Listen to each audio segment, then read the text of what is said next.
La campagne électorale démarre officiellement au Venezuela pour élire le 14 avril le successeur d'Hugo Chavez. La figure de l'ancien président domine toujours le combat politique. Son image est omniprésente et son charisme plus fort que jamais, au point que ses partisans ont construit une mythologie religieuse autour de lui.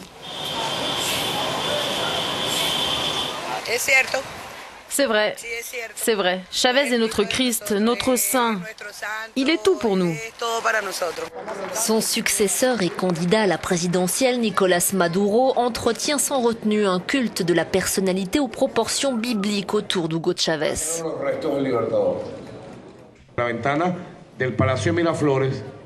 La fenêtre du palais Miraflores est exactement en face de là où repose Hugo Chavez. Imaginez les personnes qui seront en charge de ce pays les 500 prochaines années. Elles seront surveillées tous les jours par Hugo Chavez. Devancé dans les sondages de 10 à 20 points, le candidat de l'opposition Enrique Capriles ne renonce pas à la bataille. Il considère Maduro comme une mauvaise copie de Chavez et tente de recentrer le débat politique.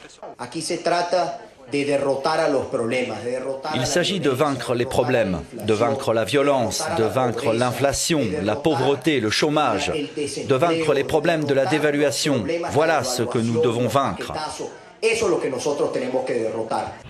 Car quiconque gagne la présidence aura à faire face aux grands problèmes qui rendent très difficile la vie des Vénézuéliens, dont la pénurie de certains produits de base, comme l'explique cet habitant de Caracas.